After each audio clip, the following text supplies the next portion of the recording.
स्वामी विवेकानंद की 163वीं जयंती पर बीजेपी युवा मोर्चा द्वारा संकल्प दौड़ का आयोजन किया गया। ये दौड़ सुभाष स्टेडियम से स्वामी विवेकानंद सरोवर तक आयोजित हुई।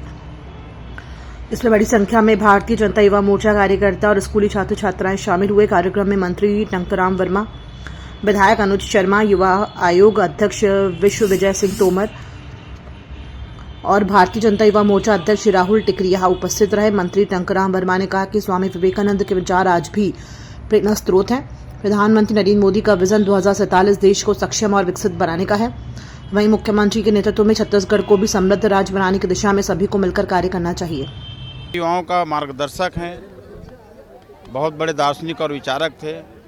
आज जयंती के अवसर पर हम सब स्मरण कर रहे हैं और संकल्प लें कि स्वामी जी के बताए हुए रास्ते पर चलें और हम सब मिल कर के हमारे माननीय प्रधानमंत्री नरेंद्र मोदी जी को जो विजन है 2047 तक भारत को विकसित राष्ट्र, समृद्धशाली राष्ट्र, सक्षम और सशक्त राष्ट्र बनाने का, वैसे ही हमारे माननीय मुख्यमंत्री जी का विजन है कि हम भी छत्तीसगढ़ को समृद्धशाली विकसित प्रदेश बनाएं। उस दिशा में हम सब मिल कर के काम करें।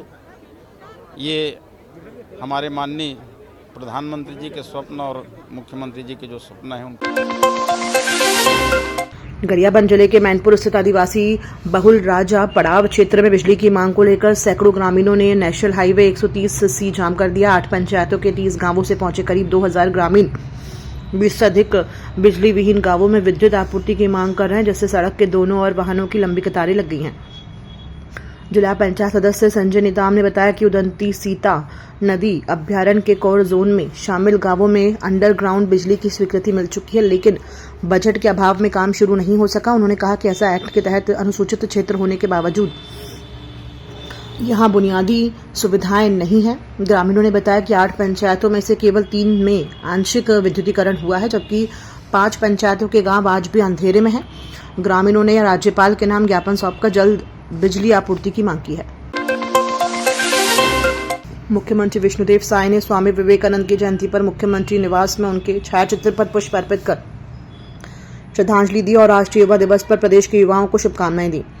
मुख्यमंत्री ने कहा कि स्वामी विवेकानंद का जीवन और विचार आज भी युवाओं के लिए ऊर्जा, आत्मविश्वास और दिशा का स्रोत है। उन्होंने युवाओं को आत्मबल, सेवा और राष्ट्र प्रेम के मार्ग पर चलने की प्रेरणा दी। छत्तीसगढ़ से एक बड़ी खबर सामने आ रही है। गरियाबंद जिले में कथित अश्लील डांस के वीडियो को लेकर मचे विवाद के बाद अब सूरजपुर जिले के वन परिक्षेत्र कुलमी से जुड़ा एक मामला सोशल मीडिया पर चर्चा में है। सोशल मीडिया पर एक कथित वीडियो वायरल हो रहा है, जिसमें रेस्ट हाउस के भीतर अश्लील डांस के दृश्य होने का दावा किया जा रहा है। बताया जा रहा है कि ये वीडियो कुलमी वन परिक्षेत्र से जुड़ा है। सरकारी परिसरों से जुड़े ऐसे मामलों ने सरकारी गरिमा और प्रशासनिक जिम्मेदारी पर गंभीर सवाल खड़े कर दिए हैं। हमारा चैनल इस वायरल वीडियो की पुष्टि नहीं करता। दक्षिणाम सेवा फाउंडेशन छत्तीसगढ़ द्वारा पोस्ट मैट्रिक आदिवासी कन्या छात्रावास मरवाही में किशोरी बालिकाओं के स्वास्थ्य, सुरक्षा और आत्मविश्वास को बढ़ाने के लिए जागरूकता कार्यक्रम आयोजित किया गया, जिसमें बड़ी संख्या में छात्राएं शामिल हुई। मुख्य वक्ता डॉक्टर दिव्या बेंजामिन ने माहवारी को स्वाभाविक जैविक प्रक्रिया बताते हुए इससे जुड़े भ्रम दूर किए और स्वच्छता, संतुलित आहार व स्वयं की देखभाल के उपाय बताए। उन्होंने गुड टच और बैड टच के अंतर को उदाहरणों के माध्यम से समझाते हुए असहज स्थिति में तुरंत भरोसेमंद व्यक्ति को जानकारी देने की सलाह दी। फाउंडेशन की डायरेक्टर प्रियदर्शनी सिंह नहरेल ने कहा कि किशोरावस्था में सही जानकारी और मार्गदर्शन बेहद जरूरी है। छात्रावास प्रशासन ने कार्यक्रम को बालिकाओं के सर्वांगीण विकास की दिशा में सराहनीय पहल बताया। तो प्रयास किया गया है कि किशोरी बालिकाओं को उनके स्वास्थ्य के लिए हम उन्हें सजग करें।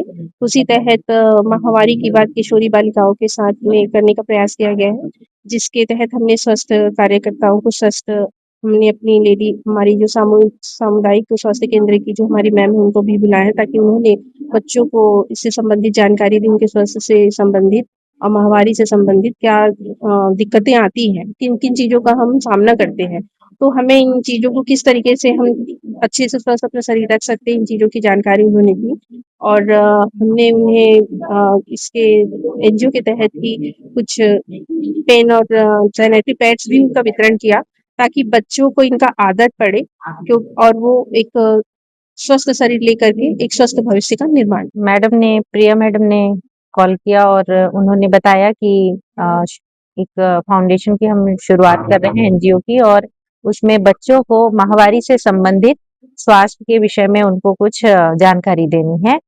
तो मैं इसी तारतम्य में आई और बच्चों को, किशोरी बालिकाओं को उनके मेंसेस के रिलेटेड जो प्रॉब्लम होती हैं, जो हम डे टू डे प्रैक्टिस में देखते हैं, उनसे संबंधित उनसे चर्चाएं की, उनको कुछ स्वास्थ्य संबंधी सारी बातों को बताया मैंने कि कैसे कैसे प्रॉब्लम्स होते हैं और बच्चों को क्या करना है, क्या नहीं करना है, और जनरल भी उनको स्वास्थ्य संबंधी कुछ शिक्षाएं दी और बताया कि बेटा ऐसा करना है, ये नहीं करना है और अपना ध्यान कैसे रखना है। तो एक बहुत अच्छी शुरुआत है अपने मरवाही क्षेत्र के लिए।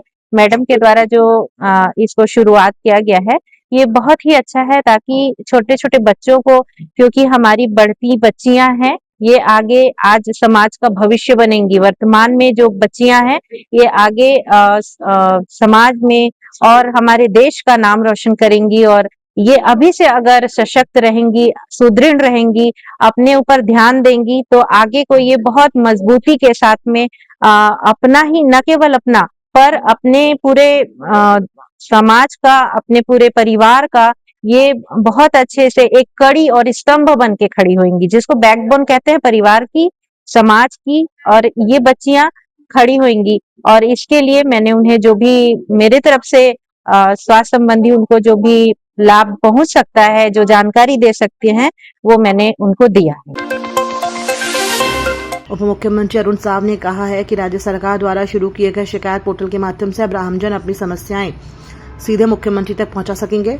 इससे जन समस्याओं के त्वरित निराकरण में पारदर्शिता, जवाबदेही सुनिश्चित होगी। आज के समय में जिस प्रकार से लोगों की समस्याओं का त्वरित निराकरण हो, सरकार के काम पारदर्शी हो, कामों में सुशासन हो, पारदर्शिता हो, इन सब को ध्यान में रखकर विष्णुदेव साय जी के नेतृत्व में हमारी सरकार काम कर रही है। ऑनलाइन सिस्टम पर काम हो रहा है, ऑनलाइन ई फाइलिंग का काम हो रहा है। अब ये शिकायत पोर्टल भी चालू हुआ है, तो निश्चित रूप से लोग सीधे अपनी बात मुख्यमंत्री तक पहुंचा सकेंगे, उनकी समस्याओं का समाधान हो